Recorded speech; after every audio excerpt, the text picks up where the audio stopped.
Hello, everyone, and welcome back to another episode of Supercoach, mates. Well, round 12 is done and dusted. I'm pleased to say Collingwood are 11-1, which history says they'll be making a grand final. But we shall wait and see on that. So tonight I've just got Thomas here with us. Unfortunately, Jonas is not able to join us. So what we're going to do, we're just going to quickly go through sort of our teams real quick at the start, and then we're going to do a couple of trading and avoids, and then I'm going to finish off with a bit of a surprising rant, which some people might not expect, but I'm going to explain why I've put the mods on this particular person. So we're actually going to start off by doing my team. Just let me get it up. There we go. All right. Oh, there we go. All right. So this is my team as it stands. So I've actually already done my provisional trades for this week. So I've actually got Dawson and Andrew Brayshaw in my side. The one I would like to get, I just don't have enough to do it, is Tim English for Darcy, but I just don't have enough to do it. But I think I'm going to leave it just for this week because I think I've already got 18 that are actually playing once I fix around the side and whatnot. But just want to talk about a few. So I'm really happy I jumped on Bailey Humphrey a few weeks ago. I was sort of tossing up whether or not to go down that path, and he's jumped up about 170k in the last 4 weeks, which has just been crazy. And right now, believe it or not, he's actually looking like being a keeper, and I would say in the forward line, based on his current scoring and his 3-round average, he's outscoring a lot of forwards. So I don't think I could, but if I could keep him, I would. The one I'm big on keeping, I'm going to try and nurse him through, is George Wardlaw at North Melbourne. I don't think he's going to get dropped from that North Melbourne side based on what I've seen over the first 3 weeks, which is why I have a E. Stanley at M11 as a 102k player, and it's purely for that reason because I think Wardlaw is going to stay in that side barring injury, and you might just as well as at this stage of the year, if you have someone who you think is going to play pretty much every game, there's no point spending that money elsewhere. You might just as well as downgrade it to the cheapest guy who you can with DPP, and then you can always move around. You know, like for example, if Cornelio gets injured, well then you can move, Dunkley down there or Humphrey down there if he can't make on the field. So I've only got 13 trades left, which I feel like I'm probably about par. But ideally, I'd like to be trying to get Atkins and Wilmot and probably Van Rooyen off the field first. So that's probably going to be another 6 to 8 trades, which isn't going to leave a lot. But I think for the next week or so, I think I'm just going to have to ride through this week. I hope Chincotta gets named again. And go from there basically. But yeah, I'm reasonably happy with how my team is placed after copying a bit of a rough few weeks with injuries and suspensions, which we'll touch on. Just getting guys at the wrong time and getting rid of guys at the wrong time. So, that's my team. I'm going to move on to my colleague Thomas's team here. So just quickly go through your team here, Thomas, and sort of how you think you're placed.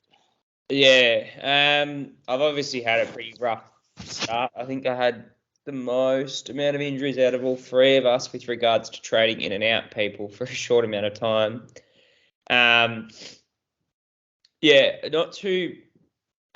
obviously, yes, last week was a bit shit. I actually didn't realise I'd obviously 3 trades, which would have allowed me to broaden an extra premium with the cash I have in bank, but didn't realise I had that 3rd trade. That was just a blunder on my behalf. But yeah, this week looking a lot better position with a full complement of players to choose from.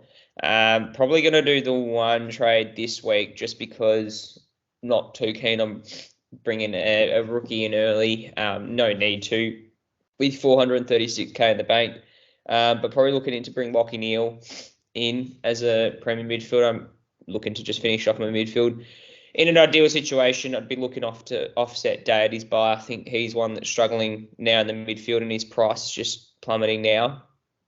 The other one being Jack Ziebell, which we'll get to later in the episode if he's worthwhile to get rid of due to Aaron Hall being in the side. But other than that, overly pretty happy with the side given the circumstances. The other one being obviously everyone with Tim English has been a big plus for them and a big negative for myself and Nathan. But I think the positive I have is Briggs on the bench, which is good as long as Matt Flynn stays out the side and he keeps pumping out these hundreds. I've enabled him as an R3, which essentially covers Darcy's injuries for the time being quite effectively. Yeah, good. With the scoring and another cash cow. I think the big issue that you probably find, maybe not with your own side, but with definitely a fair few sides in the community, there are going to be some problems with cash generation later on. I've seen a lot of benches with, say, 2 spots left to fill, and they've got your Chincotters, your Constables, your Johnsons, Sharp, Roberts, all dead rookies. So I've got a fair few rookies obviously Waddell and Mitchell.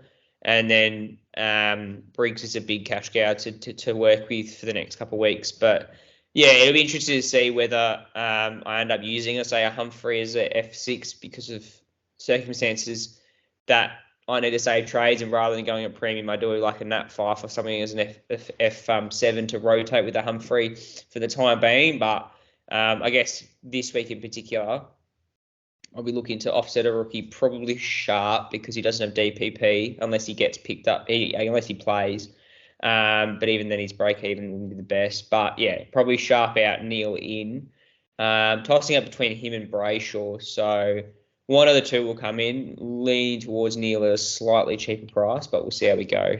But yeah, moving on to the start of the episode. So we're going to go through a few players this week that have been either requested by one of you lot on social media, and then we'll go through, obviously Nathan's rant at the end. But the first one requested by someone off Instagram, not necessarily Ben Keys, but he's one that's brought in the conversation as well. And I'll throw this one to you, Nathan. Harry Himmelberg from GWS, is he worth bringing in as a cheaper option? Everyone had him last year when he got moved into fence last week, or the weekend just gone, sorry. It's the first time we've seen him play behind the ball. And he racked up kickouts as he did last year. He was taken basically a 7th man in defence, which was really positive for him. And he scored a ton. And yeah, would you be looking at him at that kind of 300k price, I believe, or in that 300k bracket?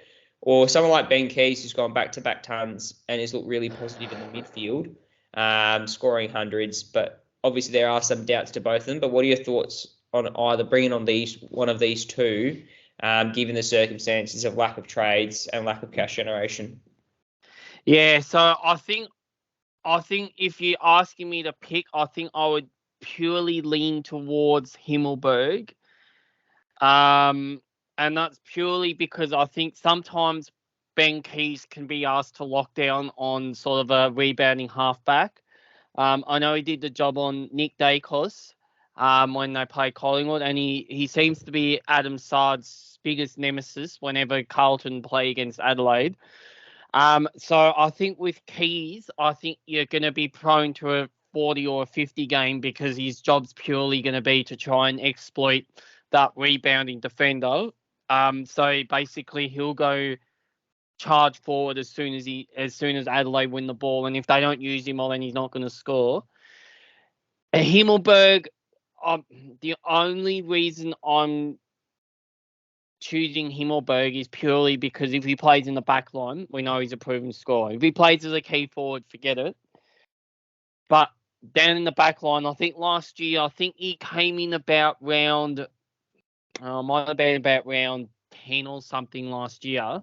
It might have even been after Leon Cameron left. at GWS last year. Mark McVeigh, who was the coach at the time, decided to throw him back. And I think he was a top 6 forward from memory after he went down into the back line. So there is the history there with Himmelberg and his scoring. The only question is whether or not he's going to stay in the back line.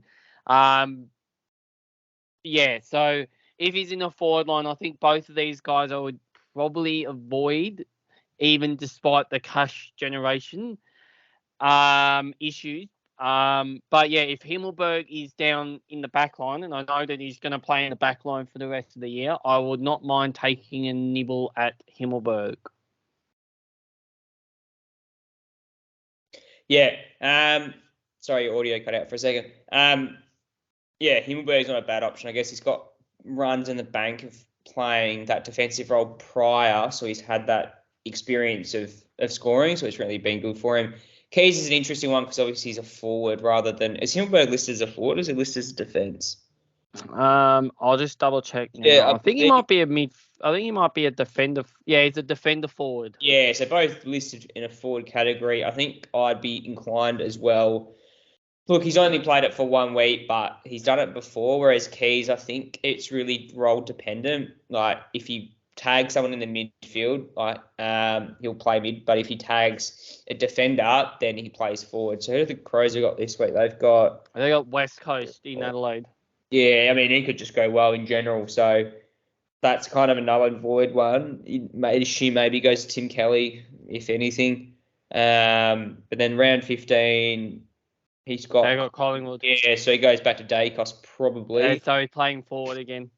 So he plays off the half-forward line. So, yeah, he's one that's role-dependent depending on who he's tagging. So I guess you probably just avoid that if you want, he generally scores pretty well regardless. But, yeah, he could play half-forward mid. It's just very inconsistent. Moving forward to the next next person, which has been a big talking point, especially on social media, is... to trade Fife in or to not trade Fife in, obviously priced at 250k or whatever he is. He's now had his opportunity building match fitness, playing as a sub and then playing a full game. The Freo Dockers play, let me just bring it up. They play... Richmond. Perth. It's a very... in Perth as well. So a very Supercoach friendly scoring team.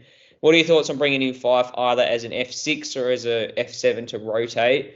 Given that I think he scored like 30 to 36 points in the first quarter last round before he kind of fizzled out. So what are your thoughts? Is this something that he can maintain and, end up scoring your 80s to 100s, or something that it's just, it's there, but he just is so inconsistent and injury prone, it's not worthwhile that bargain basement price? Well, it depends on what type of mood Justin Longmuir is in, I suppose, because at 244k, you'd look at that and you look at Nat Fife at 244k and you say that's an absolute steal. But then you go through his actual role, and I know he's been the sub the last few since he started coming back in. The only thing I would like to see him is get midfield minutes, even if it's just a couple of centre bounces. It would make such a difference to him. But he just seems to be frozen out of Longmuir's midfield plans, and I think I would only do it if you had 6 forwards who you trusted and 8 midfielders who you trusted, and you wanted someone like a Fife at M9 or F7 who has a proven record of scoring. Because if Fremantle cop injuries through that midfield, well, surely Justin Longmuir's hands are going to be turned and he's going to have to, give up some pride in playing through the midfield. And we know as a midfielder he can score. It's just a question of whether his body holds up. So I think it's a low risk one at 244k, especially if you're using him as an M9 or F7. I guess the only issue is if he gets dropped or he gets injured again. But I'm firmly in the camp of 4-5, as long as you're using him as your Wardlaw, Bailey Humphrey type player, where you're basically just using him to cover that M9 and F7 and allow you to basically get in 102k players who basically mean nothing. Because I don't think he's going to get dropped unless he gets injured. And yeah, he is a proven scorer. So yeah, that's sort of where I sit with Fife. Are you roughly the same, Thomas? Yeah, I agree. Fife is a good commodity to have at his price. Would not touch him if he was 400k or whatever. I think he's worth the risk if you have the trades to offset him if shit hits the fan and he doesn't perform. However, he plays Richmond, who is a very good team to come up against in Perth. And in an ideal situation, if you're able to get him as an F7 and rotate with him role dependent and also matchup dependent, I think that's the best possible outcome. As well, if you're looking to say, I'm going to keep Humphrey at F6 because I'm low in trades and he's Humphrey scoring well, I think Fife's the perfect sub him on and off with Humphrey if need be. Even a Harry Sheasel at F7, if they're playing a team that they know they're going to get smacked, Fife's a good option to have as a rotation, especially if you have a non-playing rookie as the F8 to kind of rotate and facilitate. But I wouldn't bank on the fact of having Fife F6 and then having nothing on the bench to cover. I think that's really, really important. Yeah. But yeah, let's move on to the next point of conversation. This is one that obviously applies to me. I'd be interested to hear what your opinion is, Nathan, because it's applying to a few people here. Lockie Neal and Andrew Brayshaw, very similar price point. I think Brayshaw is about 10k more expensive and a lower break even. Coming both of their buys, you're going to have them for the rest of the season, not including injury. What are your thoughts on either of those two? Both started off really poorly, but have now really found their straps a little bit, particularly Brayshaw, who's gone bang, bang in the last 2 rounds. What are your thoughts on either of these two and where you see them as potentially? Do you need both, or if you had to pick, which one would you pick? Yeah, well, I've had Neil now for about 8 weeks. So I've been relatively okay with Neil. I just would like to see a bit more consistency with his scoring. But the one I've brought in this week is Brayshaw, and that's purely because I've already got Neil. Otherwise, I would probably try and get both of them in if I could. I think you're going to want to have both of them.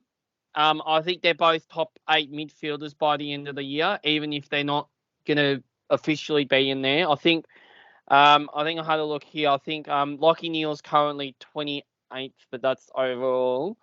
If we look at midfielders, Lockie Neal comes in at 19th, and but he's only played 11 games. And Brayshaw comes in at 25th, but he's also only played 11 games. So then if you have a look at the averages, Lockie Neal comes in at 13 and Brayshaw comes in at 26. But yet again, you've got to remember that Brayshaw was a bit injured at the start of the year. So in saying that, both of these sides are charging. Yeah, I think I would just lean towards Neil, only just, and that's purely because I think Brisbane are flying at the minute. And I think with Dunkley being there, I think Dunkley sort of allowed Neil a bit more freedom. I think the one that's actually having the biggest impact on Lockie Neal is actually Will Ashcroft, which Will Ashcroft seems to go berserk at home, but away from home, Neil sort of seems to be scoring a bit more. So that's just something to keep in mind. But I don't have any knocks on both of these guys. I think they're both absolutely high value, high Rolls-Royce premiums. But if you're asking me to pick one, I would just lean towards Neil ever so slightly. Yeah, that's probably a fair point. Yeah, it'd be interesting to see which way I go. I've just realised, yeah, as you said, free to play Richmond, so Brayshaw could go berserk on that night, especially if there's no Sarong. Yeah, it's a tough one because both of them are capable, but both of them have been pretty disappointing. I think you can't go wrong with either of them. But I think across the next 3 weeks, just looking at their kind of 3-round fixture, Neil's got the Hawks, who he should score pretty friendly, and Sydney, who's got a weak midfield anyway at the moment, and then our guys they score for fun opposition midfielders against us, and Freo's got Richmond, who Brayshaw could score pretty friendly against. They play JWS, who don't really tag anymore, and then they play Essendon, who don't really tag either. So I think both of them could go off the chain a little bit, especially Brayshaw, considering Sarong's under an injury cloud. To be quite Supercoach friendly moving forward, considering he's the main one in the midfield moving forward. Has shown back-to-back high tons, and he's capable of scoring your 160s as well. Moving on to the next one. This one is before we get on to Nathan's rant. These are another two players who are coming off their bye, Jake Lloyd and Luke Ryan. So a lot of people are looking for their kind of last defender potentially, or even someone to trade off a Will Day or a Jack Ziebell. Jack Ziebell due to his huge break even. And who's the other one? Will Day, who's kind of dropping like flies at the moment with his scoring and just not hitting tons.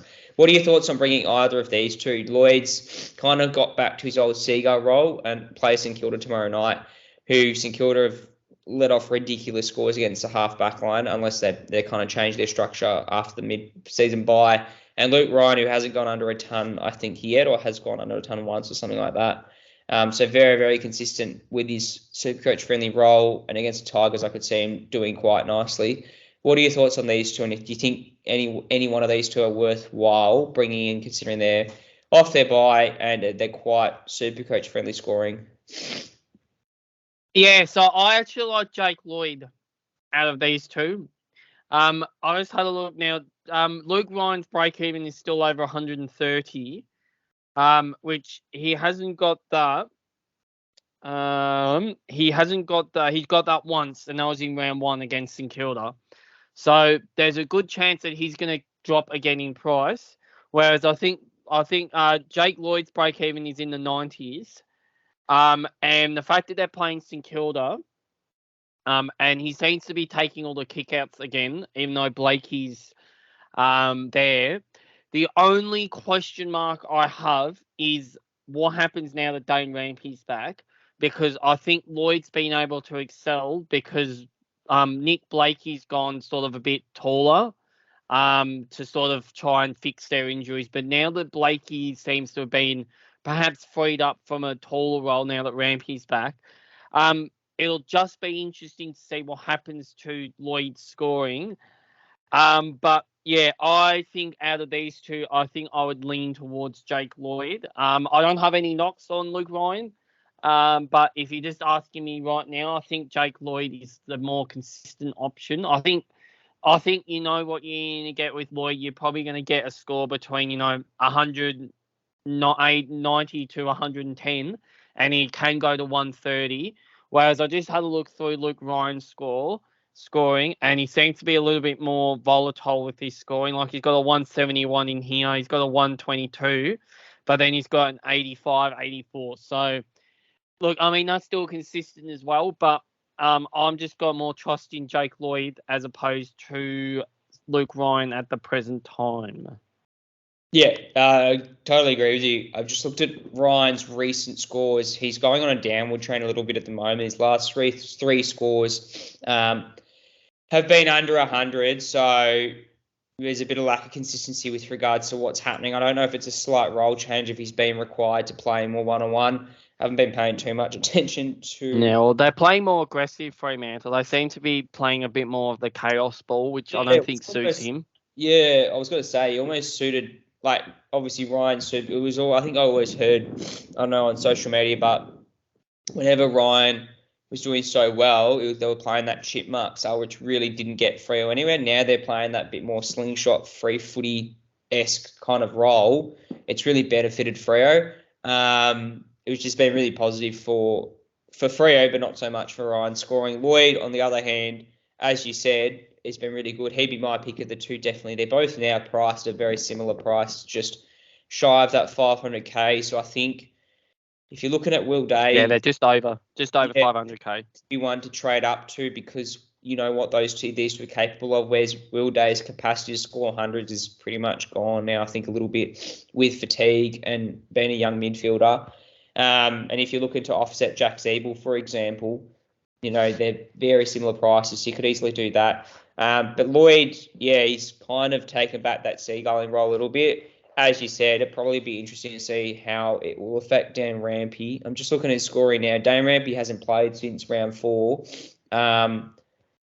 And since, I don't know, it's kind of hard to say because in those 4 rounds where Rampy did play, Lloyd went under 100 once, and that was a 93. And since then, he's been a little bit off tempo with 2 scores in the 70s, but obviously went berserk last time he played before the round with 139. I could easily see him doing very, very well against St Kilda. He always does. I think the only way that he doesn't do well is St Kilda consistently play keepings off and don't get the ball in these Sydney halfbacks, which I can't see happening too much. The only fact is, from a St Kilda point of view, you've got the likes of Owens, Caminiti, King for the first time in a long time. I believe Membry isn't in the side, but I think Owens is essentially keeping him out unless they're still worried about Membry's concussion. But it's the first time we've seen these 3 in particular. And I can see the ball a lot of the time going to those 3 guys, so it could be just away from Lloyd's general vicinity. But if the Saints have their sloppy forward entry line, which they often do, I can see the ball rebounding a lot of the time in Lloyd's hands. So I think if you're going to go Lloyd, this would probably be the week to do it, given the history of halfbacks against the Saints. Yeah. But, I'll shut up for the next 5 minutes and let Nathan not go too insane, considering one of these guys involves a Collingwood player. Yeah, so obviously it's everyone's favourite segment, which is where I tee off on some people. The first player I'm going to tee off on is Jordan De Goey. Now, this hurts me being a Collingwood supporter, but to keep it fair, I don't have any. This is coming purely from a Supercoach perspective. Love Jordy De Goey. Think he's probably been his most consistent year so far. But to Jordan De Goey, you have cost me my point of difference in the midfield. I was absolutely enjoying seeing your scores every week, pretty much because I've been to all of the Collingwood games. And now you've gone and hit a 4th gamer. I know you didn't mean to. I'm glad you only got 3 weeks for it. But you have absolutely ruined my point of difference that I had in your midfield. But if I look at it from a Collingwood side, I actually think it's a great thing for him because I think it gives him a bit of a break in the mid-year, and I think he can really attack the last sort of 8 to 10 weeks of the year and whatever final series Collingwood has, how far they go. Hopefully they go all the way. But so just a little slight knock on Jordan De Goey, and my main knock is on the Western Bulldogs, who have absolutely blown a top 4 spot over the last 2 weeks. They were well ahead against Gold Coast and they blew it in Darwin. And then last week against Geelong, they basically had no midfield. And the Bulldogs pretty much won every single stat except for the one that matters, which is the scoreboard. So to the Western Bulldogs, it doesn't matter how many midfield players you have, how many high disposal players you have. It ultimately matters on how well you actually can move the ball inside 50. And watching the game, it was an absolute golfing class between the way the Bulldogs entered inside 50 and the way that Geelong entered inside 50. It was completely different. My main victim of this is Bailey Smith. Now, obviously, all the ladies out there love Bailey Smith. They love his, his hairdo and, he's young, fit, whatever. But he is actually one of the worst kicks inside 50 in the whole AFL competition. I think he's had like 20 kicks inside 50, and I think only 2 of them have hit the target.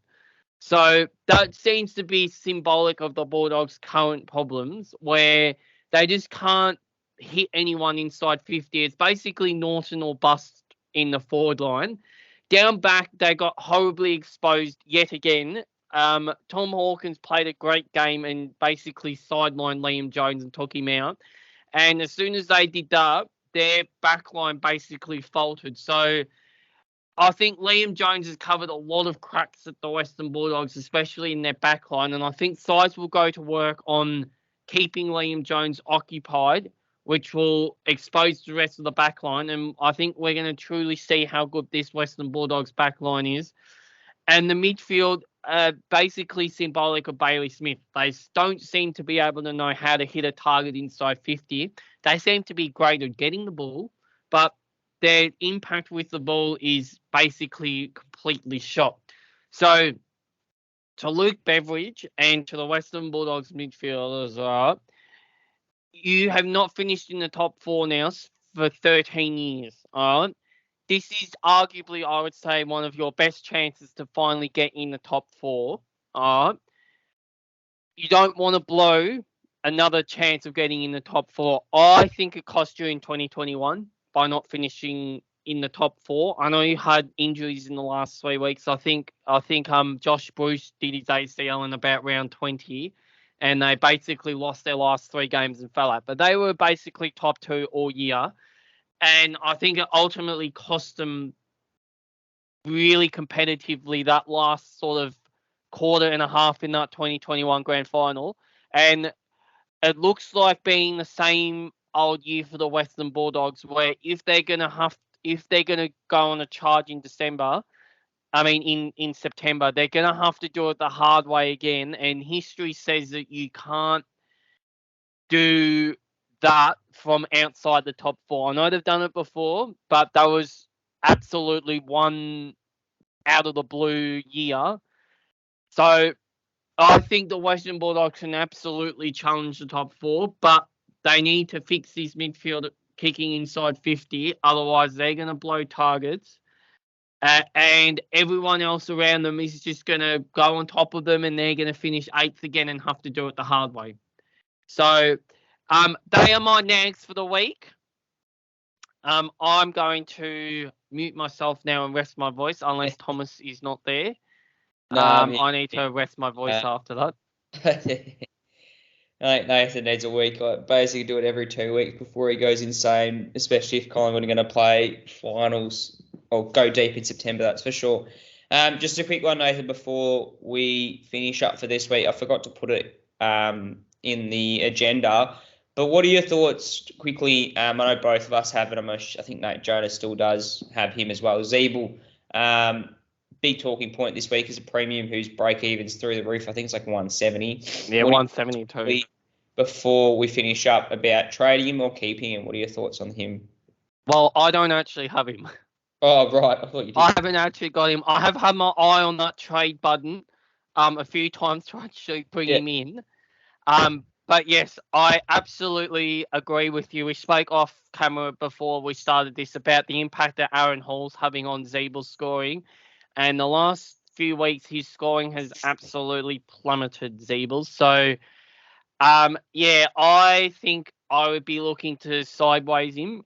If you started with him, well, that's great because you haven't burned a trade to get him in. And I know he did start the year, I think it was like 300 and something odd K. So some people probably did start the year with him. So if you're one of those people that started the year with him, it was 356K. So that's a great result for you. You've managed to get, 150K, 160K out of someone who, you might not have expected that. But yes, I think with Aaron Hall on the side, I think his scoring is just going to keep yo-yoing and plummeting. So I would be looking at getting one of those guys, Jake Lloyd, Luke Ryan. The other one I don't mind actually is a little bit more expensive than these guys, but Dan Houston is flying under the radar this year, and he's actually someone that I'm looking to bring in, and he's got a really friendly role. And then obviously there's your usual suspects. If you haven't got them yet, Nick Dacos, Dawson, Sicily, Tom Stewart. I don't think you can go wrong with any of those 4. But yeah, I think if you want a little bit of a point of difference, I think Dan Houston might be the way to go. He's only in 1% of teams, which is really quite surprising given his year that he's had so far. So, if you want a left field option, I think Dan Houston's a great option. But yes, I think the Ziebell train is sinking and sinking very fast. Yeah, no, 100% agree. I think it's also dependent on what your trades are looking like. Yeah, it's obviously, I think Brett Ratton's changed the way they're kind of moving the ball outside 50. So who knows how it looks like moving forward. But I think it's, also dependent on trades. I don't think you'd be wanting a sideways too much. But yeah, you don't want to also wait too long and then Ziebell obviously goes crashing down. But this could well be the week, considering there's some good options like your Lloyds and Ryans, as we mentioned beforehand, that are quite at a cheap price compared to what they started with. As a nice sideways as well. I've just had a look now. Even if he scores 100, he's still going to fall under 500k. Yeah. So I think this is the week to do it. If you're going to get rid of him, I think you've got to do it this week. Otherwise, you've got to just go down with the ship and hope he can turn it around.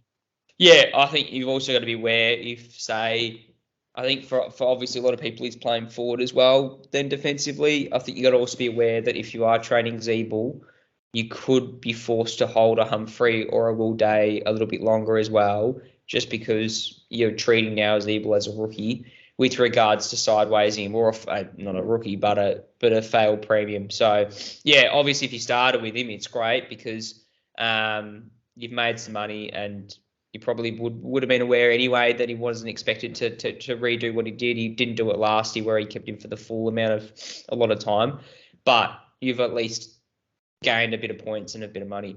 But that's all we got time for today.